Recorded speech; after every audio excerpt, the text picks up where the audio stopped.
Welcome to this episode of the Doug Sanquist podcast.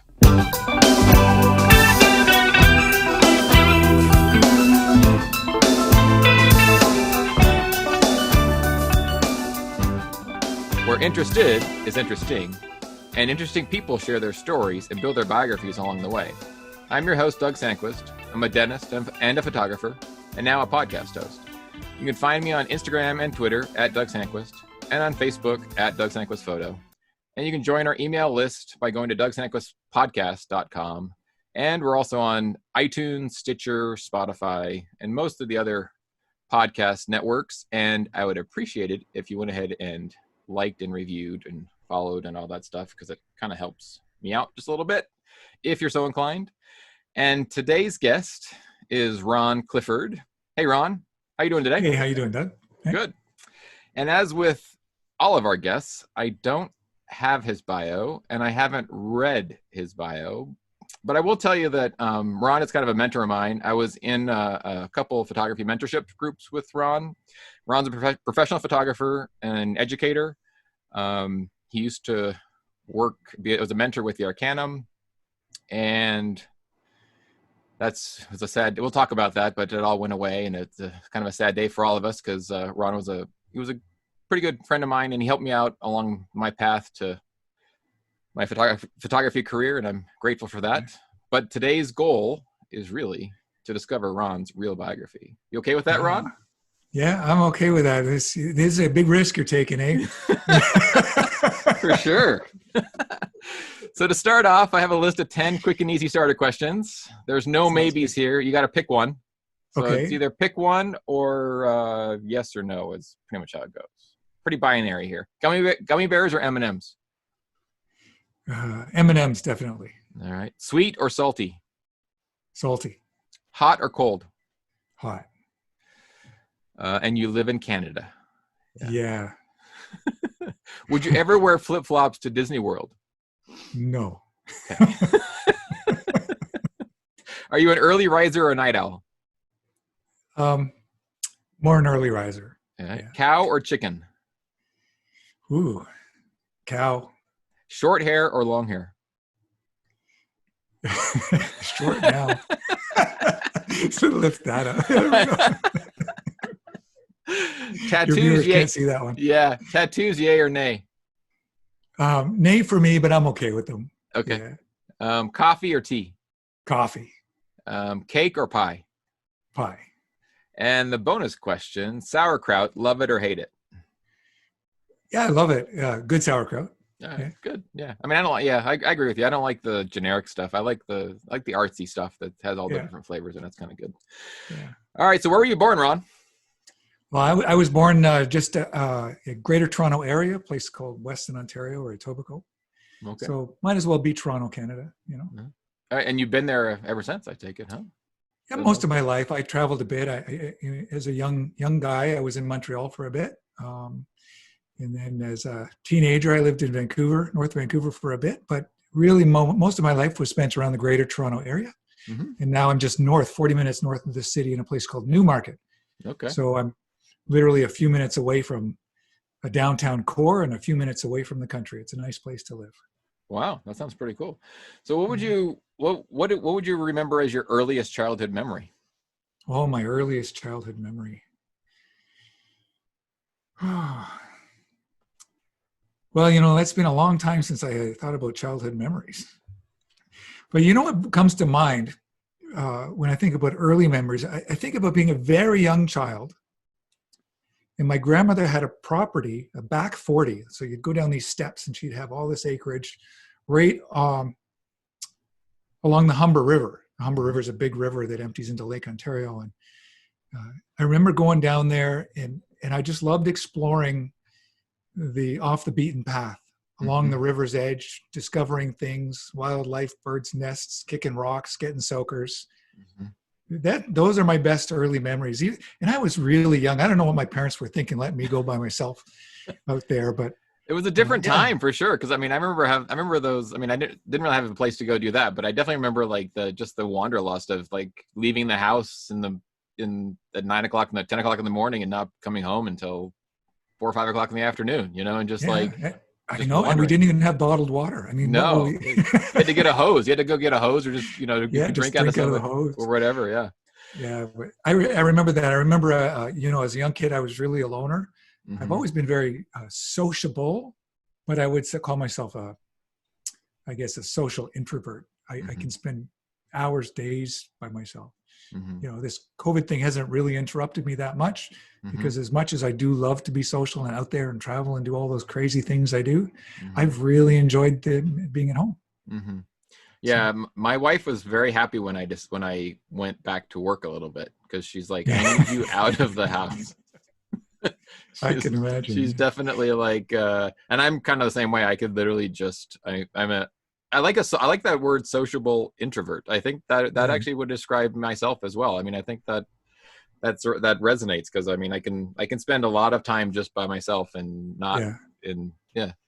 So your summers are pretty much spent along the river there, and that was like, wandering, exploring, doing all that kind of stuff, right? That was kind of like what your summers did too as a Yeah, kid. so I would do that, and then we have a favorite vacation place up on an area called the Bruce Peninsula in north of us. It's not northern Ontario. Ontario is a massive province. Hmm. It takes 3 days to drive to the edge of. Oh wow, Yeah, I don't think people would um, know that. no, not many people realize. Like when you go out of Ontario, you got to go up around Lake Superior and across the top of Ontario to the border of Manitoba. It takes 3 days to drive that, Wow, and so it's a massive province. not many people do that, So I'm sure. no, I did it though. I did it with David Really? the Bearmaker, Oh wow, and we went out west on a photography expedition scavenger wow, thing.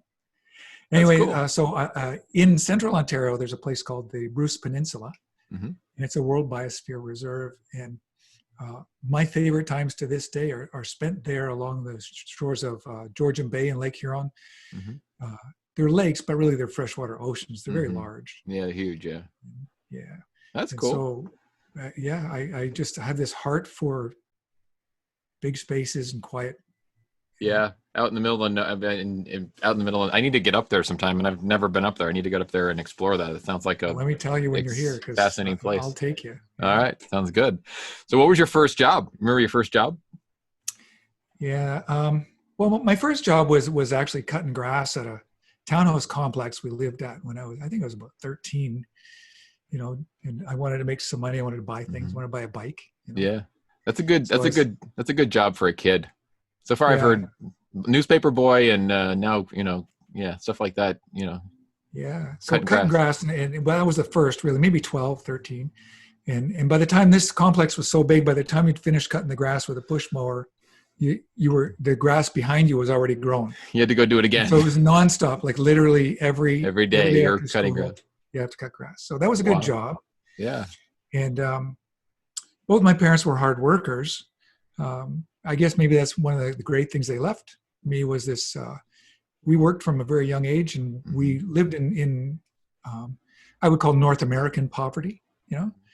Uh, yeah, we didn't have a lot of money to go around, and we ate a lot of Kraft dinner and puffed wheat and Quaker oats. And so we worked for our money, and that was a good formation for me. That was a good foundation to work hard. Later, as I was a teenager working myself through school, I would take jobs in the summer, more labor jobs. Like I remember working at a tree farm. Hmm. Hardest job I ever did, hoeing fields at a tree farm, keeping the weeds out of Wow. these rows of trees in blistering heat. I don't know if you know my area Hmm. of Canada, but the Toronto area has some of the coldest winters, but also some of the hottest and most humid summers. We have such a degree. To And agree. in the summers, we had a heat wave that summer. I worked that summer.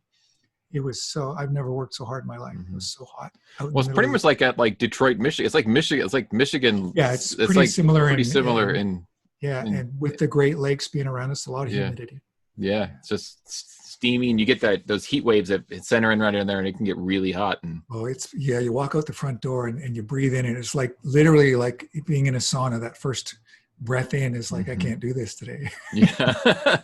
Yeah. I live in the desert. That's like when I go back there and I get off the airplane, like in anywhere in the Midwest or up there, and I can't even breathe. I don't even know how you guys even survive up there with the humidity. It's Yeah, the you air is do so heavy. develop a tolerance for it, but on humid days, I feel it a lot now. Hmm. I'm not as young as I once was, and I feel it. I do feel Yeah. it. So obviously working parents and hardworking parents, blue collar sounds like. I mean, Yeah. I don't like that term, but that's, they were doing what they were Yeah, they doing. did what So they could to pay the yeah. bills and to raise a Mhm. family. And Yeah. So what was like high school, and what was like, it was college in the cards, or was that like was that something that was like if you went, you went, or did you ever go did you go? yeah, I went to college. I went to several colleges part time. Mm-hmm. And so after high school, I was in, well, my biography, I was born an artist. Mm-hmm. I tell everybody this. I was born out of the womb. There was never a question. Mm-hmm. If you'd asked me what I was an artist. Mm-hmm. I wanted to be a vet or some other Mm-hmm. thing. Wildlife photographer came Right. up and all these things. Right. But really, my heart was an artist. If you'd asked Okay. me at 10 years old, I would say, I am an artist. Not I want to be. There was Right. never an I want to be a Right. policeman. I want to be a pilot. I want to be Yeah. I am an artist was the Wow. statement. That's pretty cool. And So you knew so that early on, that that's exactly what you wanted to do. really early on, of all the activities you could give me, you put a piece of paper and a box of pencils in front of me, and Mm-hmm. that was it. Wow. And That's so cool. I pursued art education, specialized high schools. And then I was going to go to the premier college here in Canada, the Ontario College of Art. And um, probably my first rejection in life was not getting accepted to that college. Oh, wow. And it was like, that was never even That didn't even occur to you. consideration. It didn't enter Yeah. my mind. Like, Yeah. I'm a skilled artist, and I was. And I was probably a little too cocky about it. Mm-hmm. And so when I went for the interview, I figured I was a shoo-in, and the interviewers didn't like that. Wow. And so I didn't get accepted. But as a result of that, I was out of school, and I'd finished school on student welfare. I was on my own very young. Mm-hmm. And I finished school on what we have in Canada, student welfare program. Mm-hmm. I don't know if we still have that. I hope we do. So I had to work. There was no choice. I had to work. Wow. And so I didn't get accepted into college, and I went pounding the pavement, and I got a job right away at a small printing house. Mm. My goal in art was to be a graphic illustrator. And I thought, well, a printing house is a good start if I can't have a college. And so I went there, and I learned everything about small printing houses. But I Wow. also learned I hated graphic art. Like I Mhm. hated it. Really? And yeah, so 7 months into that, I yeah. left. So did you think? Yeah. What? I guess when you said you were an artist, what did you think? What did that look like? Like as a 12-year-old saying I'm an artist. What did that look like to you at 12 or 15, or when you were going to art Well, school? probably like 16 years old, I was doing wildlife work, like crazy wildlife work, all the pointillism and the pen and ink work, and Mm-hmm. and I was going to be like Robert Bateman was my hero, Mm-hmm. and I was going to be this wildlife artist. But my schooling was like, oh, I think I'll go into commercial art, because that's Mm-hmm. my mind was always on money, because when Mhm. you come out of poverty, your mind's always on money. Right. So And I how was do going to you- be an yeah. illustrator, Mm-hmm. because I thought that's how you make real money, right? Mm-hmm. Like Right. there's only one Robert Bateman, but there's all kinds of illustrators. Right. Was in my mind. These are one of the things I've learned in life is you have to confront the lies you tell yourself. Mm-hmm. Sometimes they're informed by parents or peers or teachers. Right. And And then the easy assumption is, if you can draw a wildlife piece, why can't you draw somebody's business card or somebody's Exactly, yeah. or whatever Yeah. the piece is someone will pay you to do. You can if you can do that, if you can do X, you can do Y. And I think that's yeah. And if you put it in front of me, I can draw it. Like Right. and this was all pre-digital, right? This was Mhm. all pre-digital. before you can do all that stuff. Yeah. But something happened. I'll tell you this story. Yeah. This really fast forwards us to how I ended up in photography. Well, there's no fast forward to that journey, but I had taken all the art courses I could. So here I am.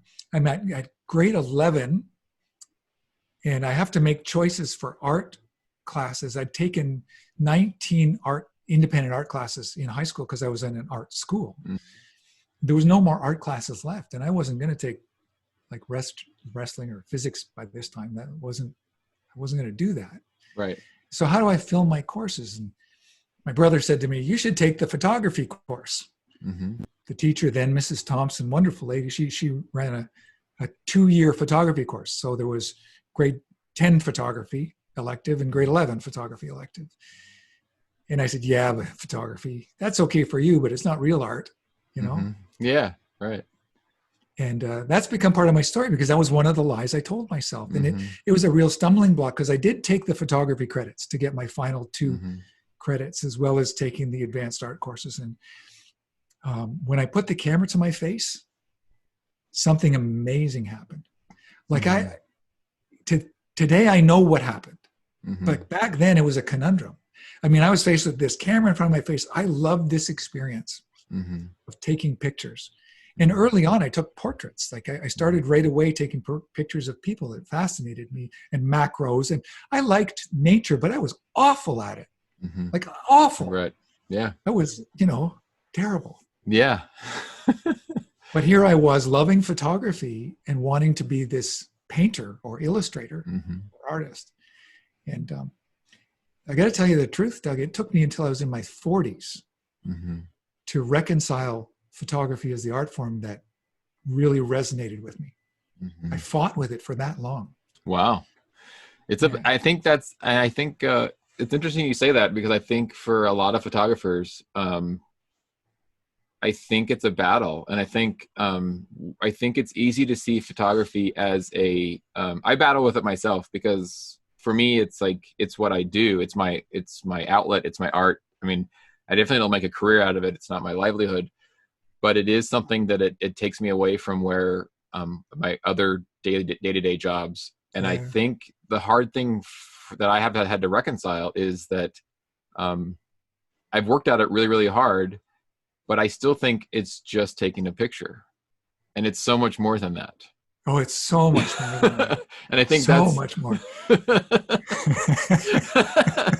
And I think that's what's really hard to communicate. And it's a hard battle you have to communicate with yourself, because I'm able to just see it now and take the picture. And if I put the camera next to, I could put somebody else's tripod right next to me, take the same picture, and then do the whole thing, and they have a nice picture. But they didn't see it, they didn't process it, they didn't do everything that we do to images to make them tell the story. And I think one thing that in working with you that's helped me is just learning how to tell the story through your imagery. And I think that's what I love about still photography, and that's what I love about the art form, is because it's not pictures, it's not moving pictures, you just have one image to actually try to tell a story. Yeah. And I think that's so for the photographer listeners that you have or will have on this podcast, I'm going to give you a little bit of a photography secret. Can I do that? Yeah, for sure. Regarding art and photography and the difference. So art, for me, the act of illustrating or creating on a canvas or a paper was always stress inducing. Mm-hmm. Because the artists asked themselves, what can I add to this blank piece of material to create a masterpiece? Right. The photographer, also an artist, actually asks the opposite question. When we look at a grand scene, and you're in some pretty big landscapes, mm-hmm.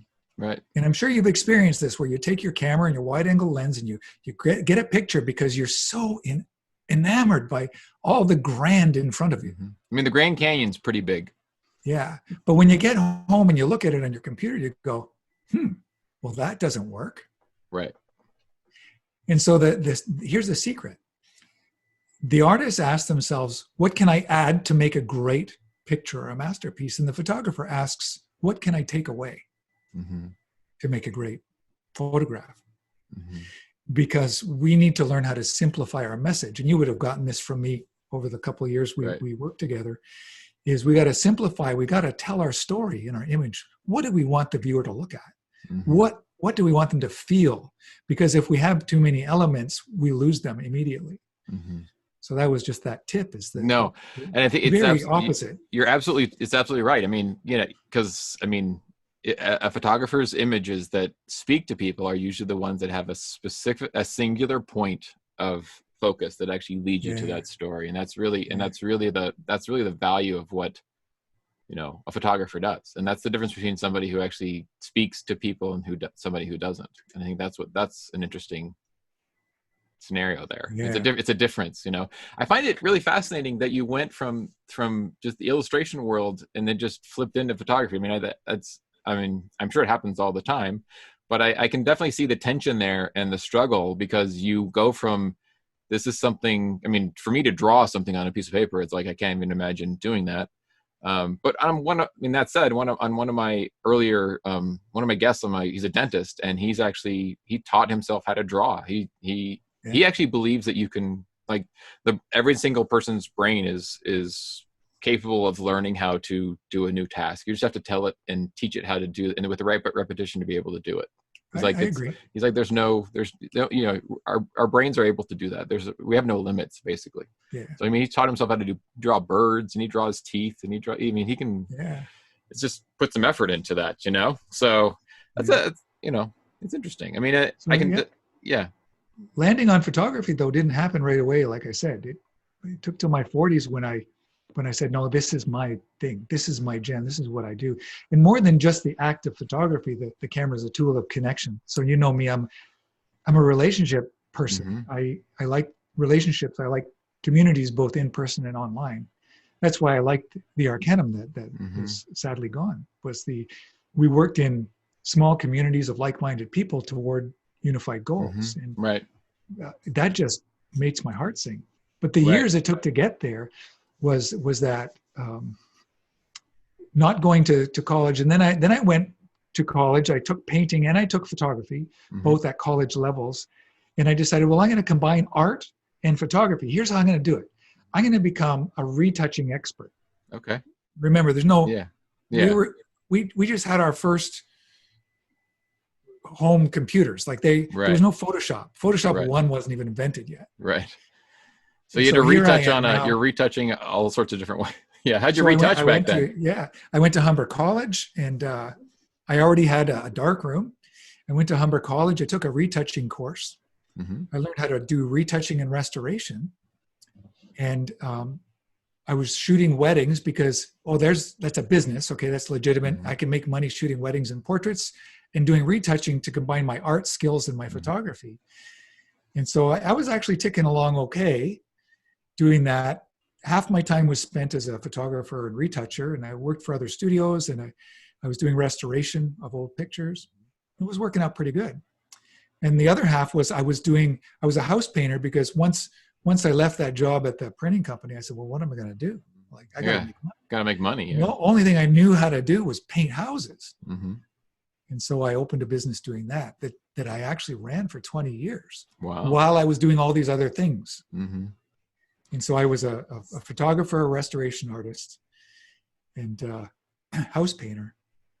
And then Photoshop came along, and I remember being in class, and this one person was in class, and at the end of the class, he'd worked for a photography chain who had sent him to learn about retouching because they thought this new program, Photoshop, was going to be able to replace that. And I kind of laughed. I said, that's years out. I said, there's no way that program can do what I do. Right. In a dark room and in an art studio with airbrushes and pencils and dyes. And at the end of the course, he handed me all the tools he had for doing this by hand. And he said, I won't need these anymore. And he said to me, your job is finished. He said, it's going to be replaced by Photoshop. And he gave me all this stuff. And I thought, that's, I don't think that's going to happen. Yeah. 6 months from that day, I was out of work in retouching. Wow. 6 months is all it took for those big companies to say, we can pay somebody $7 an hour what you're charging 40 for.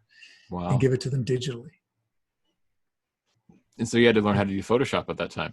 Yeah. So here's what happened. I got so angry. I said, I'm not doing that. I'm not sitting at a computer. I gave up. And I went into my house painting career full time and did, had pretty good successes. At one time I had 10 people working and a couple of vehicles and just left that behind because I got so rebellious against the industry itself. Like I wasn't going to work for $7 an hour at that time. Yeah. That was especially when you knew how to do it all analog, and it's like, you kind of feel like the whole world is just turned upside down, Yeah. So fast forward and finally Photoshop and photography caught up to where digital photography was actually viable for me. It was 2011, I think I bought a DSLR, my first full DSLR. Oh, wow. And then from 2011, by 2014, I was a full-time photographer. Oh, wow. So So 3 years you went from owning a, yeah, painting company to full-time photographer in 3 years. yeah. So I was doing some digital work around 2007. Like when I look back in my portfolio, 2007, 8, 9, 10, there was digital work.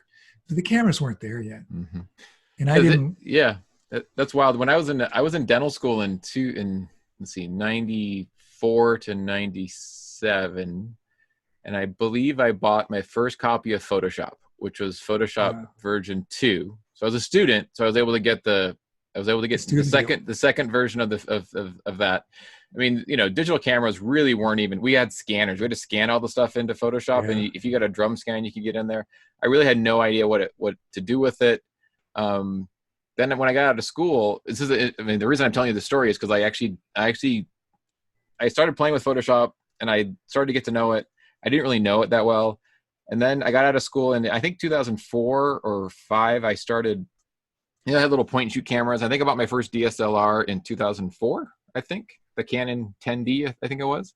And I went to go get a new version of Photoshop, and they were like at Photoshop CS at that point. They'd gone to like it was like, CS, whatever. Yeah. And they wanted me to pay like $1,000 for like 1,200 Canadian or something. Yeah. And I'm like, I'm not paying this money for Photoshop. I'm like, I literally just said, I'm done. Yeah, and so forget it. So I went and found other solutions. And so for the next almost 7 years, I did all my photography without Photoshop. It wasn't really until 2011 or 12 before I jumped back in and said, okay, I got to figure that. And so I went to, and I was using Aperture on Apple's Aperture for a long time until that got mothballed. And then I just had so many people loved that program. That was a good program. I loved it. And then, so I really, my Photoshop journey really started again, probably in like 2014 or something like that, maybe 2013. So, I mean, it's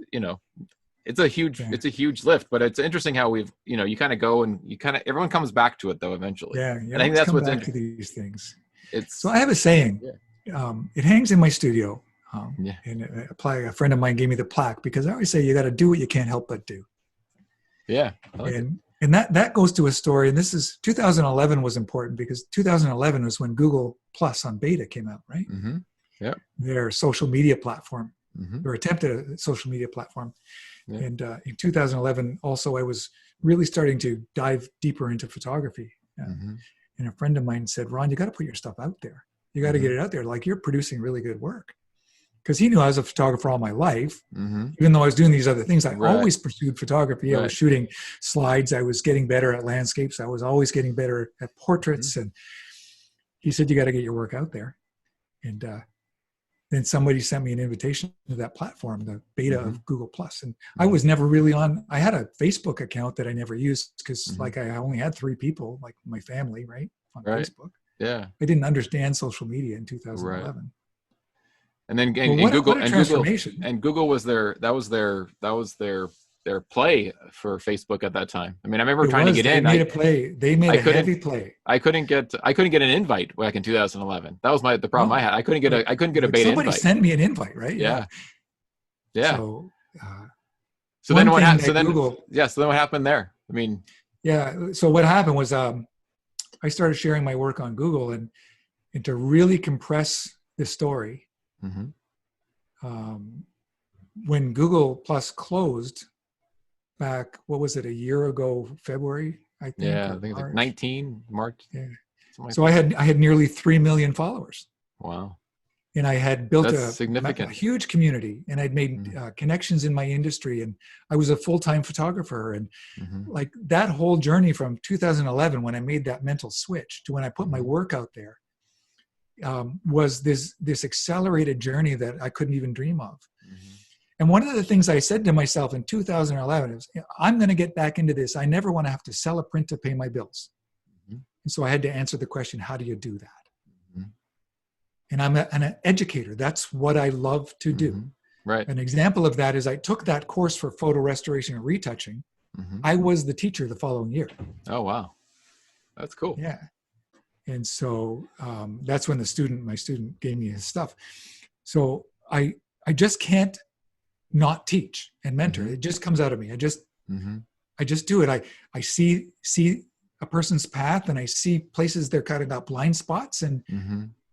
I nudge them in a direction, and they flourish. And Mm-hmm. that's my gift. Mm-hmm. So And what so I did, said, I'm going to yeah. teach. Yeah. And on Google Plus, we launched something called the Google Plus Mentorship Program for photographers. Mm-hmm.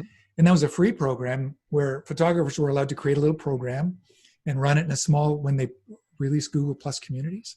And their communities were so well organized then. Mm-hmm. They had events connected to live hangouts, connected to community, connected to topics. It was beautiful. Mm-hmm.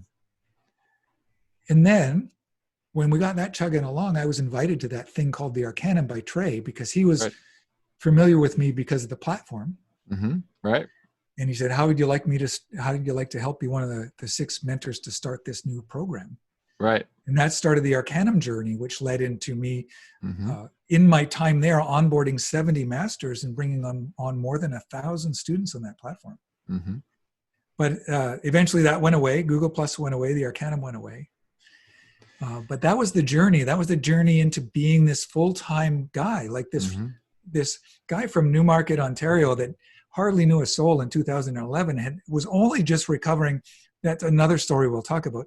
Mm-hmm. Recovering from a disastrous collapse from mental illness, and was rebuilding my life, and photography, in a sense, saved it. Right. Yeah. That's awesome. I mean, so I guess So one question that is always interested me is, like, I think every single artist, that moment when you know you have to put it out there. So do you remember that time? Do you remember what that was like for you? Because I remember it for myself, but do you remember that moment when you get that invite and they say you need to share your work, and you're like, maybe you don't have that little voice. Maybe you don't have that voice, but I had that little voice into me that says, oh no, every artist, come on, everybody, we all, it's like, when you put your work out there, see, we're so emotionally invested. Our value is so invested in people accepting what we're doing is validated. Right.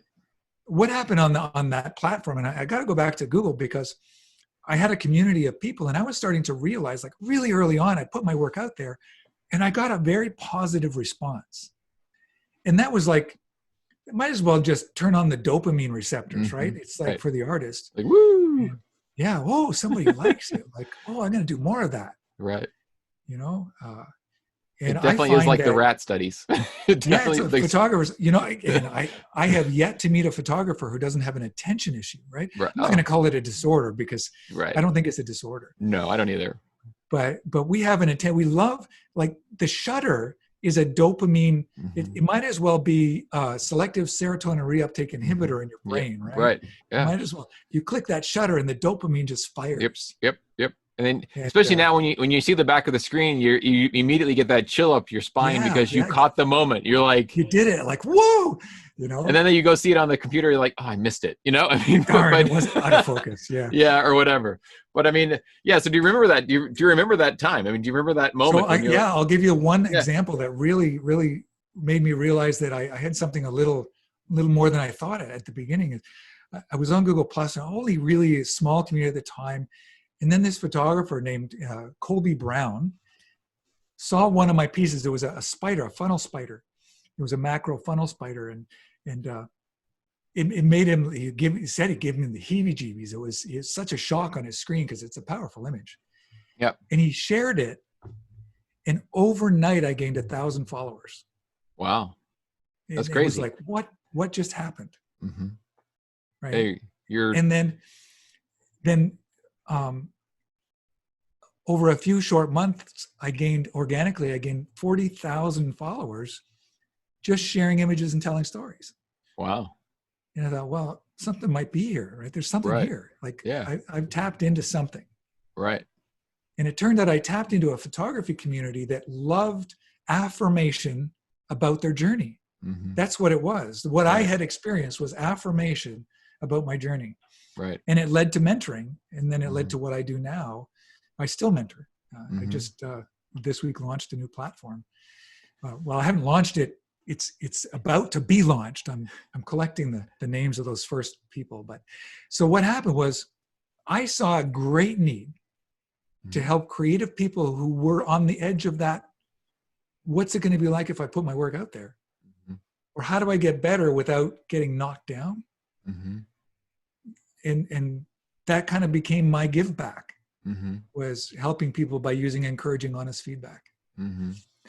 Yeah, I think from most, yeah, I mean, especially social media now, there's so many photos that are out there. I mean, there's a whole platform. Instagram is just a platform of photos. And how do you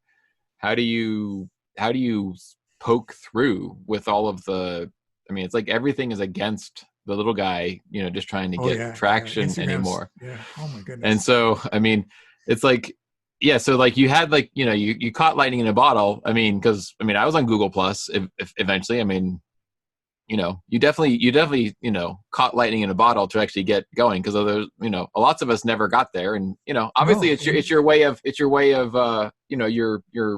your ability on that platform to engage, your ability on that platform to connect was dramatic. And I guess, and then it's just gone, which is, and it was literally it evaporated. Shocking, right? Yeah. So, yeah, that leads to like, I want to write that blog post called "How I Lost 3 Million Followers."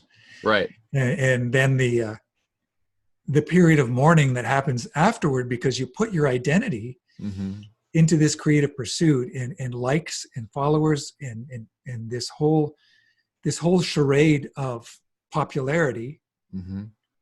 And it literally disappeared for me. Like the Arcanum, it waned because we as a platform, we didn't figure out how to market it. We didn't figure out how to reach the people it worked for. Because I got to tell you, when the people it was right for mm-hmm. got it, man, did you know this? They got it. Story after story after story mm-hmm. of people that went from from point A to point Z, as far as leveling up goes. And, I mean, there are people that launched new careers from the Arcanum. Yeah, I mean, literally went from nothing to something. I mean, that's right. I mean, it was some of the best years of my photography education that I've spent. Yeah. I mean, as far as so let me circle back to one thing. So you mentioned something when in 2011 with you had, you had a bout with a mental illness that you. So that was actually I was actually overcoming that bout. So around the year 2000, life really collapsed in on me, and I found myself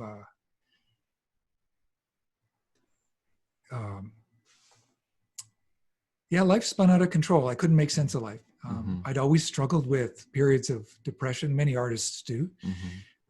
I was highly distractible. I'd carried with me diagnoses of depression and adult attention deficit disorder. And I had no coping skills.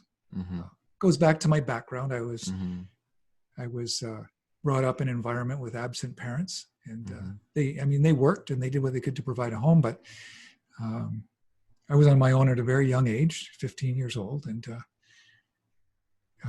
my coping skills were terrible. And so I had undiagnosed mental illness, and I self-medicated, and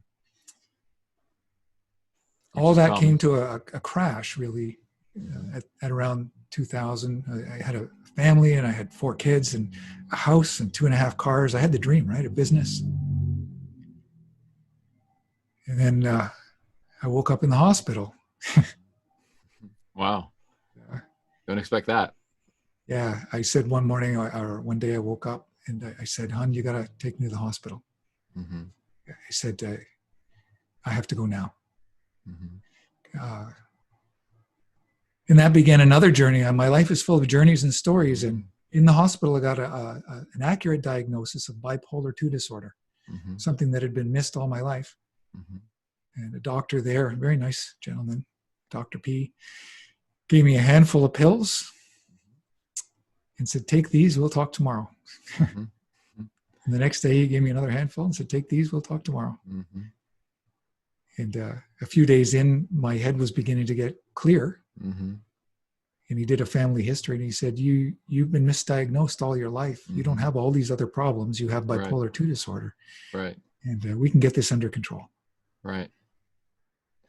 And so Yeah. I live today with that previous diagnosis of bipolar 2 disorder, many years of treatment. An accurate diagnosis gave me access to services, medication, and treatment that helped me overcome the debilitating effects of that illness.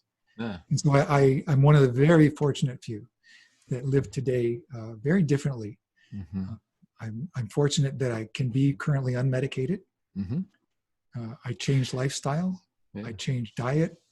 And I started a journey that really took off 2011. So 11 years into that recovery, I really hit my stride because I found out what I have to do in life. Yeah, because and that's the reason. That's just amazing. I mean, the amount of undiagnosed mental or poorly diagnosed or misdiagnosed mental disorders is shocking today in 2020. You'd think that we would have way better ability to know how to treat these, know how to diagnose them and then treat them, but it doesn't seem that we're able to. And that's probably the topic for another day, when we could probably go down a deep rabbit hole of trying to figure. Rabbit hole. I'll leave the listeners with one statistic. For a person with bipolar disorder, the average amount of time, this is according to a recent survey by the Canadian Journal of Psychiatry, the average amount of time it takes for when a person first seeks help for something they know is wrong to when they get an accurate diagnosis is 6 to 8 years. Wow. Yeah, because it's such a tricky illness. Yeah. And it has so many different presentations. Yeah. And everybody thinks that we just, especially you bring up an interesting point, because I mean, we're in the world of COVID now, and as of May of 2020. And so everyone's looking for a test, or everyone's looking for something. And like in the world of medicine, there is really no just one test. I mean, it's a collection of data, and that's really what it comes down to. And that's why these things are so difficult. I mean, I have celiac disease myself personally. The average age of when I was going through dental school, they think that I was taught that it's a childhood disease. If the child is not thriving, then he look for that and he fix his diet and he's fine. The average age I haven't looked it up recently, but the average age of diagnosis is like 45 or 50. The average time of diagnosis from symptoms is like 10 years.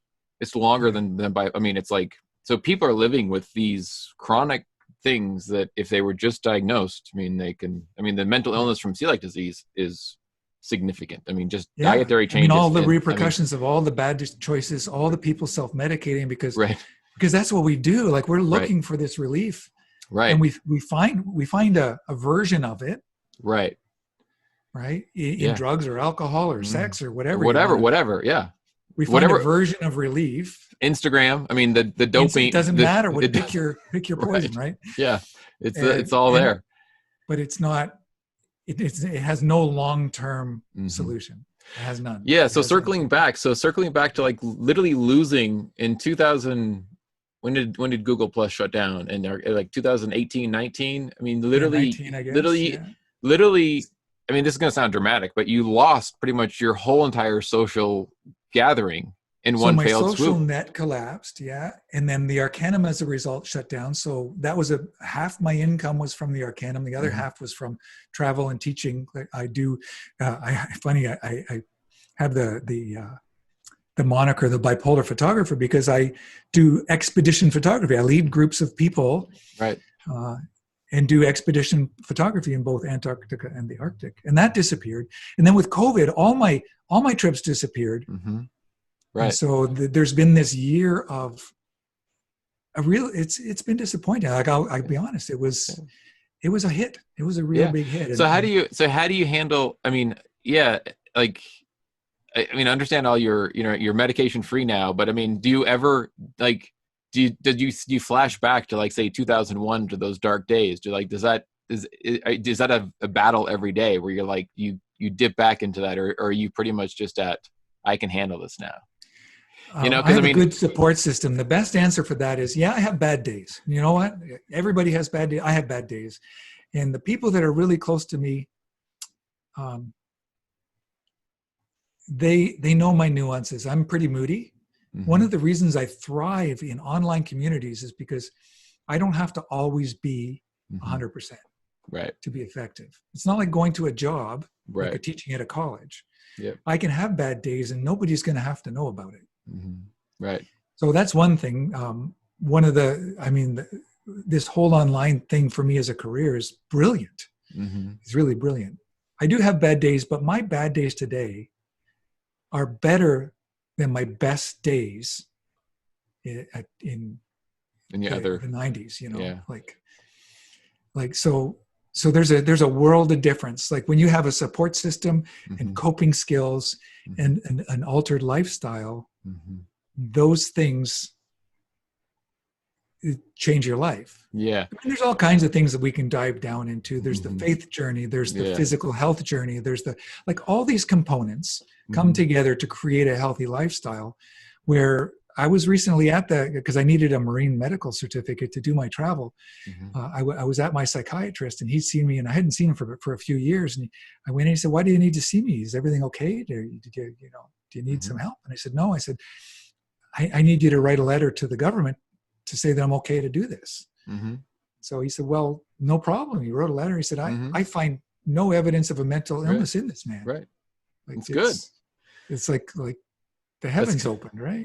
That's amazing. I mean, because I think the thing you think about is like, people who go through those efforts, like what happens when the next thing pops up, or what happens when COVID hits and like our world is completely So what have you done to embrace the uncertainty? Because I think that's pretty much where we're at right now. I think we've always been there, but I think it's even magnified even more. I think we always had a false sense of security in the past that everything was just going to go along as normal. But I think this has just magnified the fact that we're pretty much this is where we probably have always been. It's been masked by something else. I like that, the way you've said that. It's been masked. Look, there's this undercurrent. We know everything's not okay. Mm-hmm. Like there's parts of life that are okay. Things are okay. This is okay. We're doing the best we can, but there's something Mm-hmm. that could knock us off center at any moment. Right. And I don't mean to induce fear by saying that. Mm-hmm. The fact of life is that everything Mm-hmm. is subject to change without notice. Right. When I sit down and I do one-on-one mentoring with people, Mm-hmm. I open up a document and I say STCWN, and I put that up there and say, you know what that means? That everything we do from this moment on is subject to change without notice, including this mentoring session. Mm-hmm. Right. You don't know what's going to happen. Somebody dumps their coffee on the computer and it ends. That's it. It's all over. So when we can get into the mental state of today, of now, and it sounds a little bit woo, and I was always a very pragmatic person, but Mm-hmm. I have learned that the more you can release yesterday Mm-hmm. and not hold on to tomorrow's promise, the happier you're going to be. Right. I like that. Like it's fundamental to experiencing healthy life and healthy relationships. Right.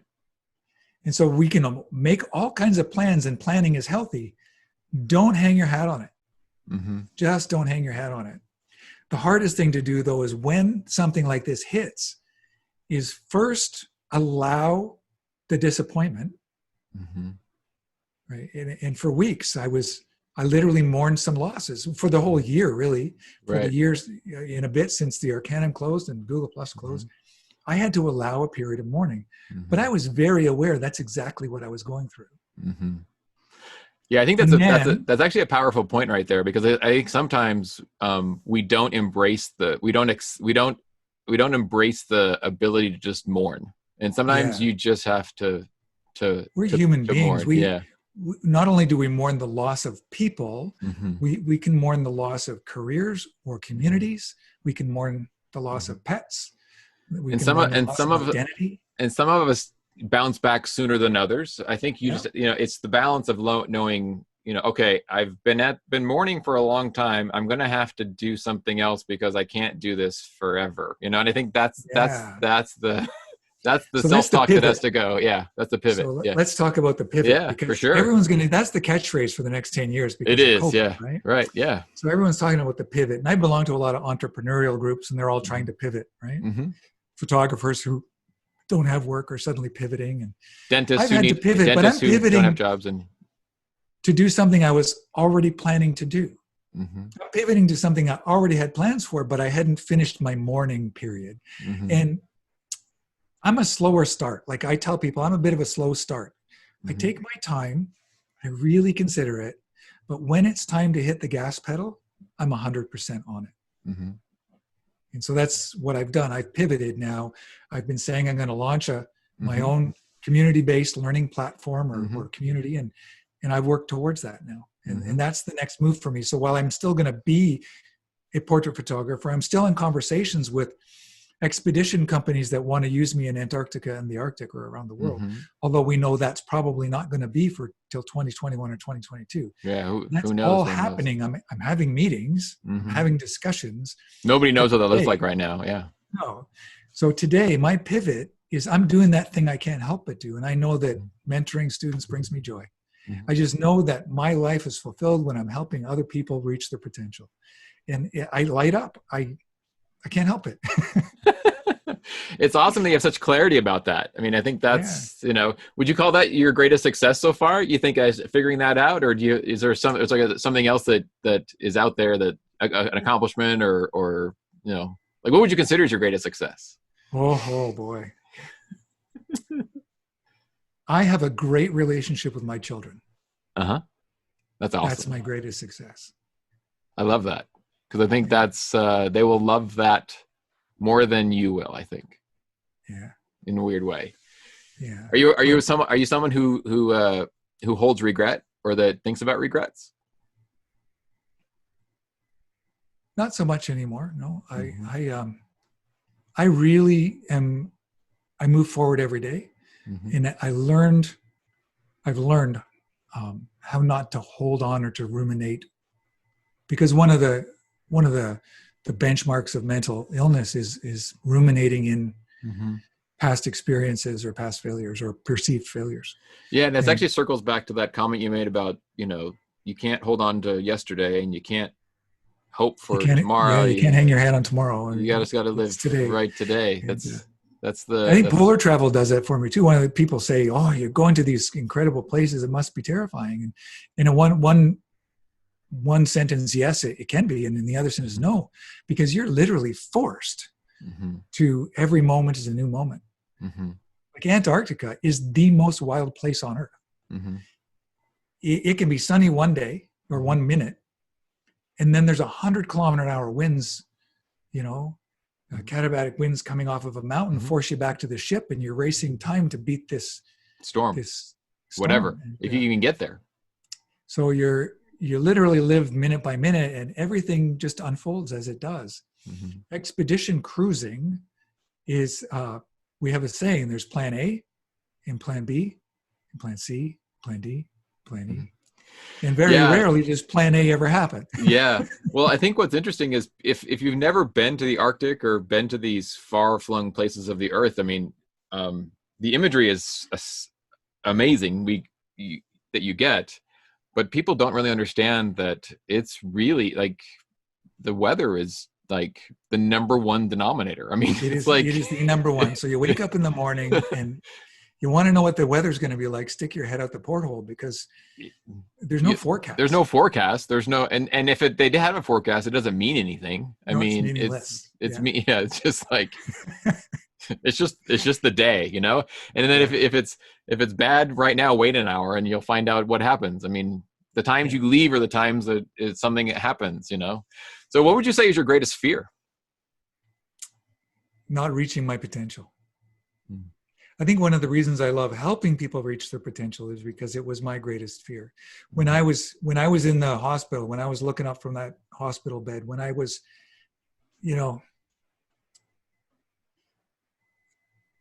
a person hits their tipping point. Mm-hmm. I talked about that I have a TEDx talk, and the tipping point then was whether to literally to check out or to check into a hospital. Like that was my two choices in life. That's all I could see.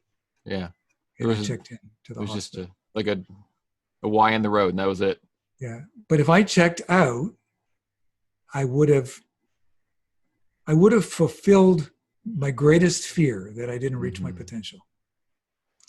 That's amazing that you actually had that, had the wherewithal to actually come up with that talking point with yourself. Because I don't know how many people, you wonder, I mean, I've read a Facebook post. I mean, a friend of mine posted that one of her dental colleagues just committed suicide last night just Yeah. because of COVID. I mean, I think, Yeah. could not see the end, No. could Yeah. not see the end. And I think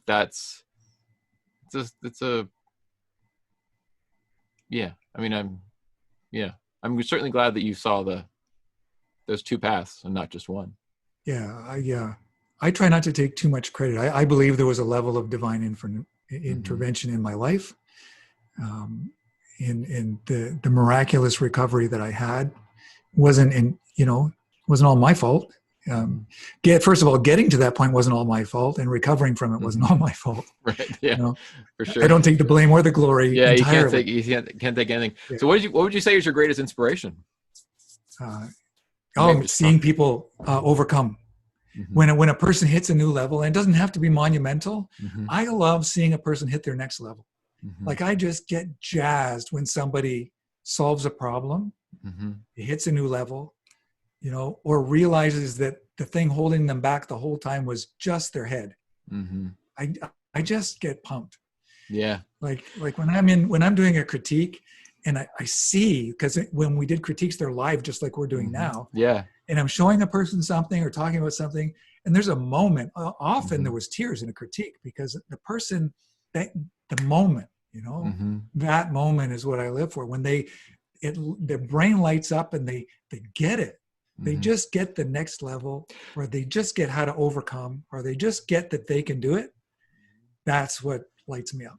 I think what's interesting about photography, and especially about the critiques that you often give, is sometimes the photographer can actually see it in their mind, but they can't see it on the image.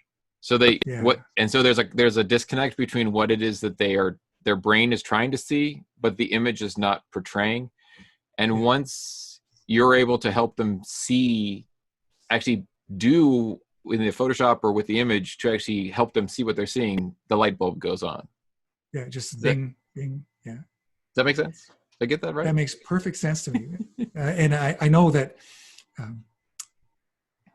for people who have ever had critique of their work, art or writing or any artistic work, it's a terrifying first experience, right? With the first time you have to have a critique. Yeah. And sadly, there are a lot of people I feel horribly unqualified to offer critique, no matter how good they are. I don't care how skilled or masterful you are. If you don't handle a person's first critique well, you could just crush them. Because I believe critique, and there's a place for blind critique where just the expert looks at it and says yes or no, it's there or it's not there. But that's not most person's journey. Most people's journey is, how do I get better, and what do you think of my work? And that kind of critique requires me to know what you're trying to do, and then offer you helpful, honest feedback about how to get there. Right. It's an encouraging experience, not a crushing experience. Yeah. And I've met so many people that were crushed by that wrong experience. Yeah. There is a time for blind critique and harsh feedback, but most people's journey is not there. No, my journey went from being terrified of sharing a photo on social media or sharing it on the internet. I mean, it wasn't even, when I started sharing, it wasn't even on the internet. I mean, it wasn't even on social media. It was just the internet. I mean, it was terrifying to put them into these, forums, photography forums or whatever. And you just get, people just got skewered for their picture that they took. And I was terrifying to me. And that I remember my first critique I ever had, I was literally just terrified that it was terrible and that I would just get destroyed. And the one thing that helped me, though, was if you find a mentor who is able to help you see something in the image that you are not able to see. And I will say that most of my critique experiences has always ended up with a better image than when I started. Yeah. And I think that is, that's something, because usually that's the point of it, right? I don't know why we end up with all these bad scenarios. I don't know why it should be so scary is what I'm trying to say. It shouldn't be. For anyone who's listening to this, I mean, and you're worried about a critique, don't be, because the goal is to actually help you see it better and actually help you provide a better solution, right? Even if a person's approach is harsh, their goal is to help you make better images. Right. The heart of it. Yeah. But yeah, I like what you said. I think you need to find the mentor that aligns with your value system, with the way that you're going to learn best. Right. I think that's where my approach to community-based, mentor-led relationships lies. This is where I try to find the people that align with me, really. Yeah, because I think if a mentor doesn't speak to you, or at least be able to speak your language, or at least the language that you understand, you're just wasting time, and you're just, it's not worth anybody's effort, Yeah. Something I do that you experienced and you mentioned it is when I do a critique, I will often pull their image into Photoshop, and in some critique circles, I might as well have let off a nuclear bomb. Like that's the biggest faux pas in the world, is to touch somebody else's baby, right? Right. But if we're in a teaching environment, right, and you're telling me how you want to get from point A to point B, and I'm going to verbally tell you what I think about that, why not visually show you? Right. So that's the type of critique that I love to do. Is the teaching critique, where I can visually show you what I mean by the words I'm saying. Right. And so that's a valuable type of critique. Yeah. I mean, don't you think we've kind of like gotten rid of all those rules though? I mean, in 2020, don't you think we've kind of moved past all that stuff? I mean, don't you think, I think there's still a base of old school people. There's some old school people that really take offense to a more modern style of critique feedback. Yeah. Especially in some of the camera clubs, I think. But yeah, I don't know if that's helpful though. I mean, I think that's probably why some of them are just kind of going on their wayside. Yeah. I don't know. I mean, that's an interesting. I mean, we'll probably get skewered by photographers that listen to us, because photographers are an interesting. Yeah, I'm okay with that. Photographers are kind of like dentists. I mean, they all get in their little silos, and they kind of just all talk about themselves, and they don't. It becomes this mess. So here's where it meets the road for me. I want to be able to tell success story after success story, and I want to be able to brag about people that improve, that get better. That's the heart of it, right? It's like if your work got better, if you reached your goals, you had these goals, these aspirations, these visions for yourself, and I was able to help you along that journey. And I already mentioned that brings me great joy. But that's really the end goal. It's not. So I don't care what other people think about it. I've seen the result. Right. So if you can have your own opinion about it, but I know it produces results. Yeah. So what would your current self say to your young self? My current self, don't take it so seriously. Oh my good Lord. Life is. Isn't it true? It's true, right? Yeah. Well, I would say two things. I would say, don't take yourself so seriously, and lower your bloody expectations. Yeah. So when do you hope to have your new mentor? Well, no, let me ask you another question. Who are your mentors? Who would you consider your mentors? Or that's a really, people ask me that over the years, and I have some mentors that I admire, and not all of them are artists. My mentors, without naming names at first, are people who are willing to reach for their potential and take risks, but who also are willing to give themselves and others a bit of grace. I like that.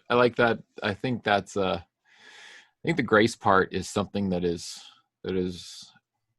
important for all of us to consider. I mean, in all aspects, we need to give ourselves grace, and we need to give others grace in the same way. It's two-way street. We can be so critical of ourselves, and that leads to being critical of other people.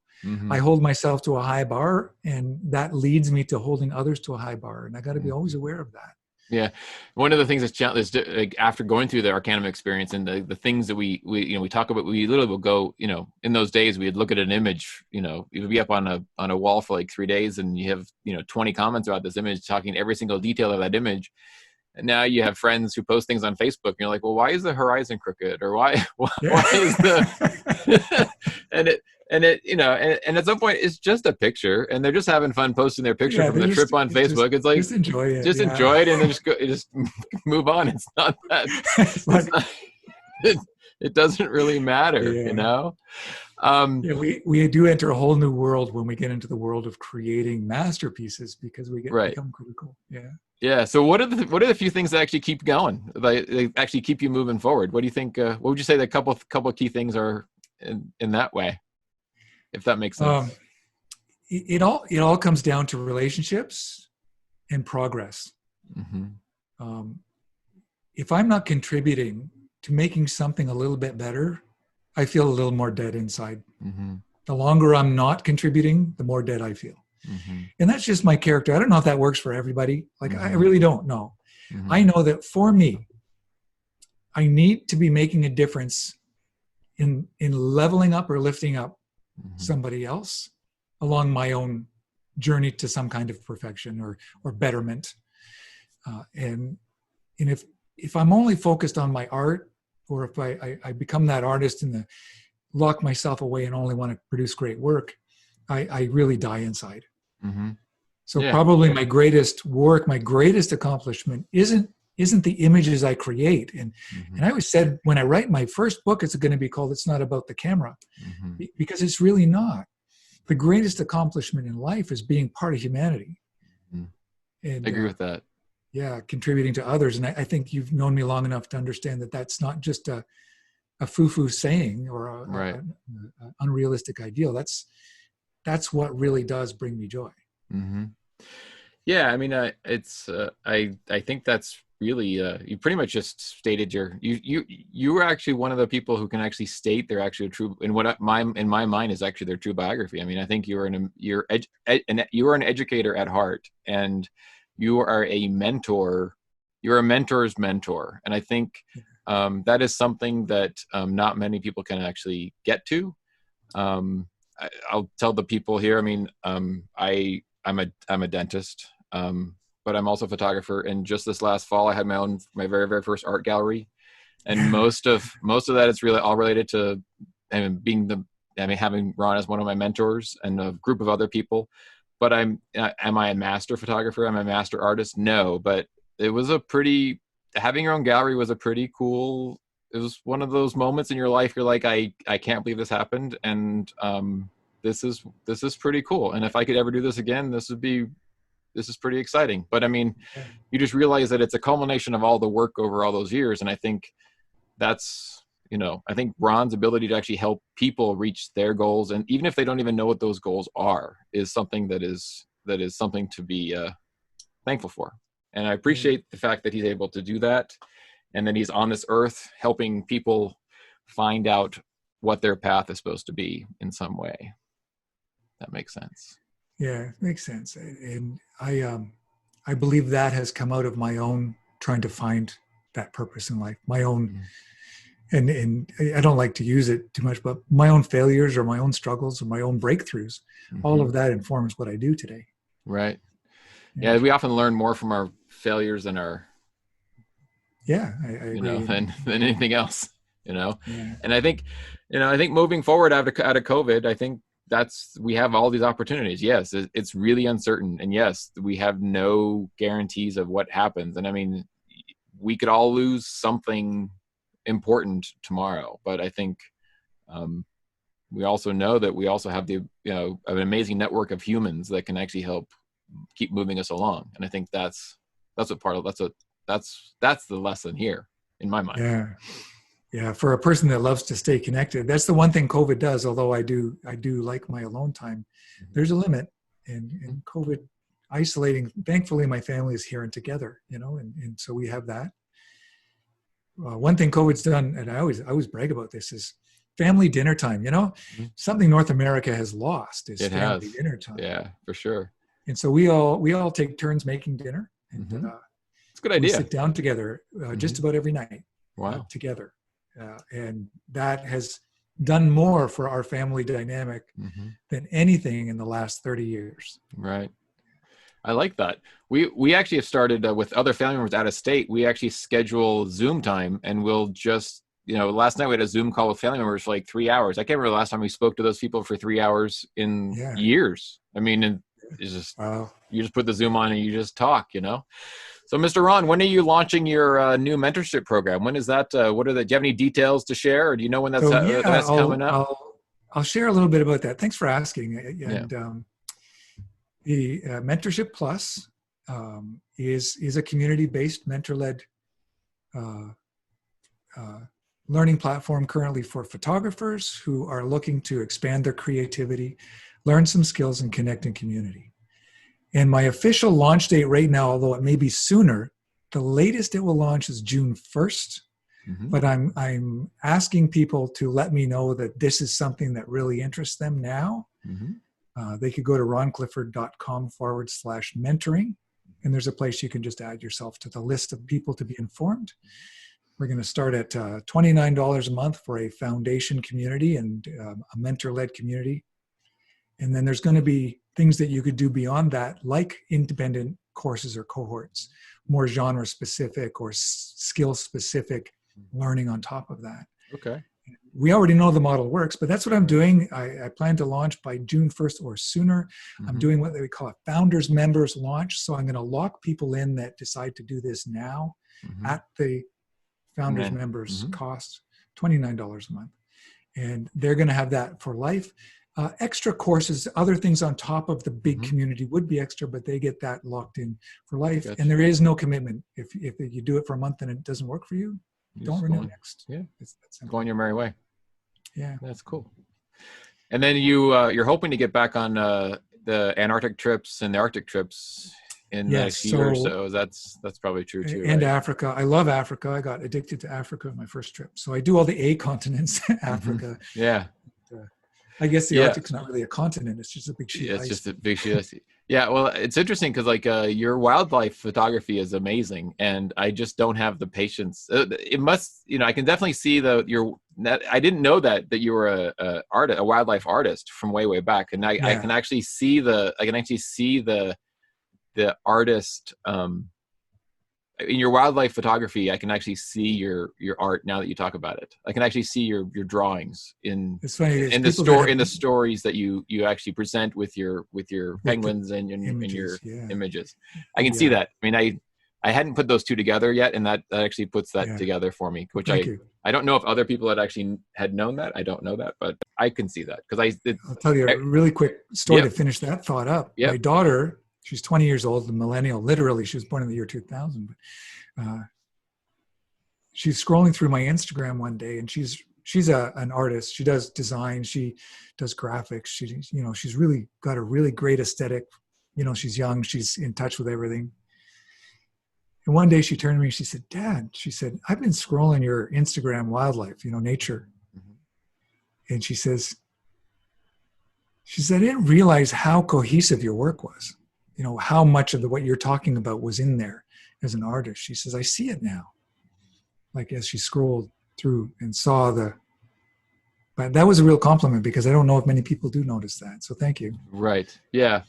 Yeah. I mean, I can't say that I'm like the quote expert at this, but it is interesting when you land on somebody's work and you can actually see who they are. I mean, I'm a little bit all over the place. I mean, I do big landscapes and I do, stars, and I don't know if I actually have like a quote like style per se, but I mean, it's getting there. We should do that. We should 6 months from now, we're going to do another podcast called Finding Your Voice. And I'm going to tell you why you do have a style, and everybody listening.